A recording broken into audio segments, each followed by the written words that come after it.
Good evening. I can't see you all very well, but I'd like to ask a question and get a show of hands. How many people are over the age of 20 in the audience? Really, all of you?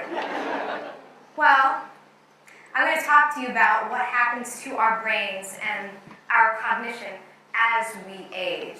And at 20, we were at the height of our cognitive performance.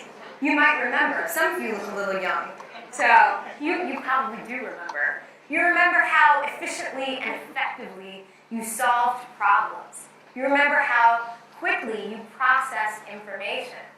Now, I'm at a stage, I'm not 20, where I will go to a movie, and if it has very quick action scenes, I actually have a hard time processing that information. Now, why is this happening? What does this mean? Well, take a look at these brains.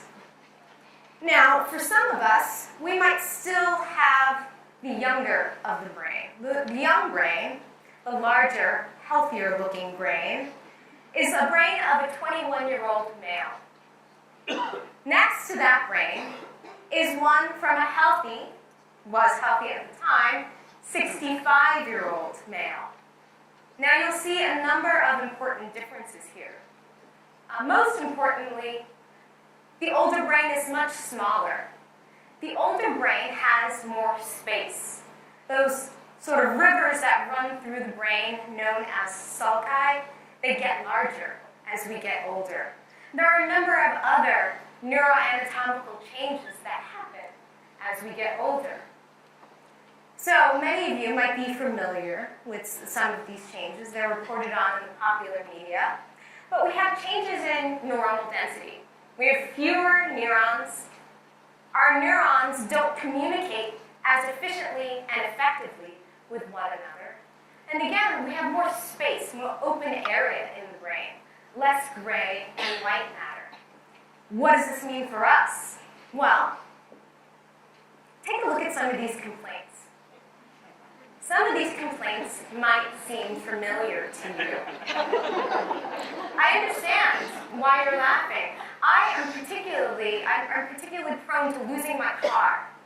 I will park my car and I've had in the past, this has happened on 2 occasions, I've had to call my husband and have him pick me up with another car so we can drive around to find my car.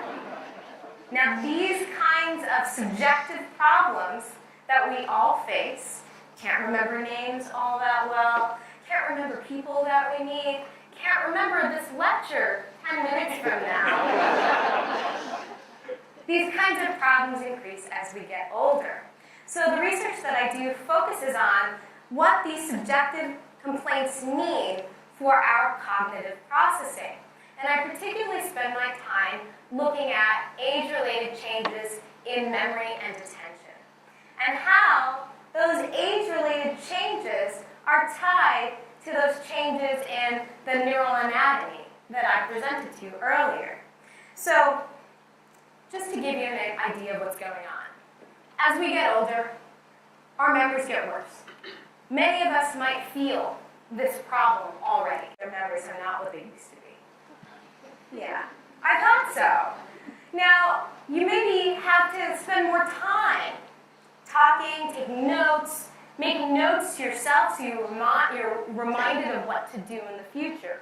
We know that normal aging accompanies past performance, but it's not a one-to-one relationship.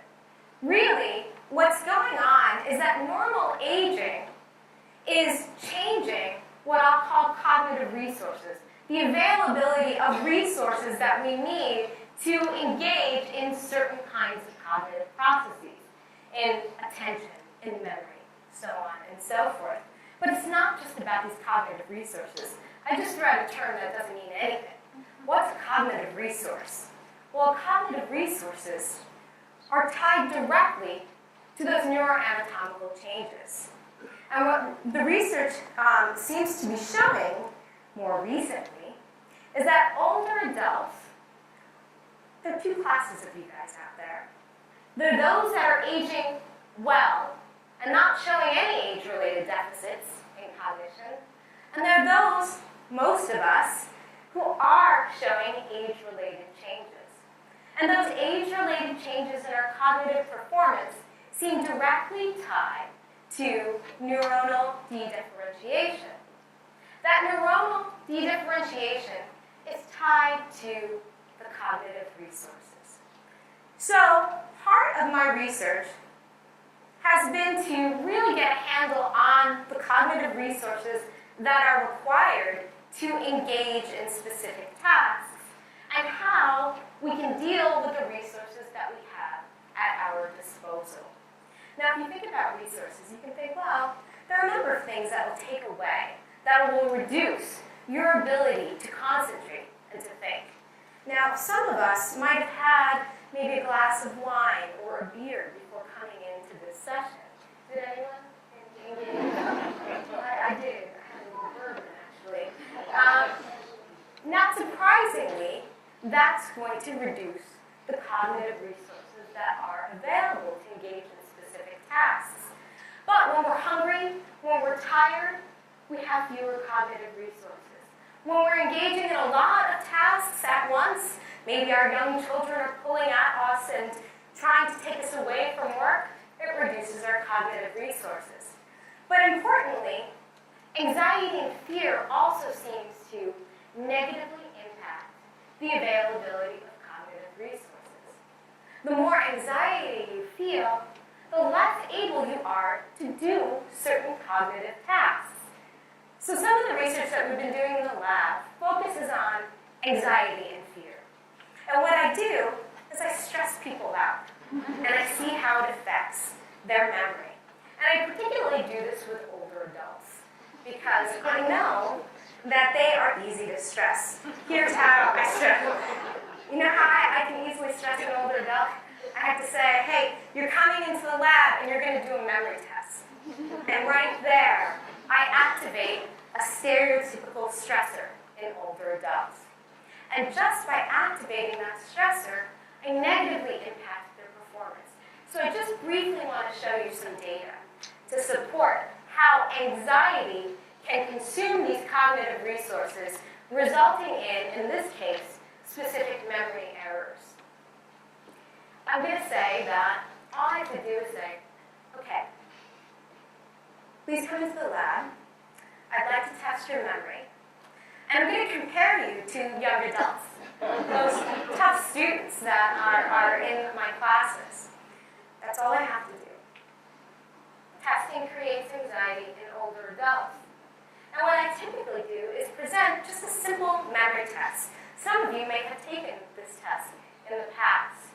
So briefly, I'll see if you can do this test. If you want to just try and remember some of these words, I would present words like rest, bed, nap, peace, drowsy, blanket, doze, tired, awake, snooze, yawn, slumber, snore, wake, dream. And then I would take those words away, and after a few minutes of casual conversation, so that I could force people to forget some of the information, I would ask people to try and remember as many of those words as I read. Now, I just read to you, I think, 15 words. How many people think they would remember 5 of them? Seems pretty good. How many people think they could get 10? Anybody thinks they get 15? You know, you'd be surprised. But generally, people will remember between 5 and 7 of those words. But not surprisingly, and what you can see from the data that I presented, is that young adults remember many more words than older adults. And you can see 2 groups of older adults, those that are in their 60s and those that are in their 70s. But also importantly, older adults are more likely to falsely remember words that were never presented. So they'll remember a word like sleep that I never presented, even though, and this seems to increase as we get older. Now, this kind of false memory is something that we have become familiar with more recently. If you've been following what's been going on, I'm glad you're laughing. because I'm very upset about this whole situation. Brian Williams, for those of you who haven't been following, is, I think, demonstrating clear false memories. He's also getting older. But I can exacerbate these kinds of memory errors by stressing people out. When I tell older adults, hey, you're actually going to do really poorly on this task. It's a memory test. You're going to do worse than young adults. When I say that to them, guess what they do worse? Take a look at the red bars. You can see that especially the 70-year-olds are going to do worse. But here is the positive side of this story. When I say, hey, thank you for studying those words, actually older adults have very large vocabularies. And we tend to see that vocabulary and vocabulary access increases as we get older.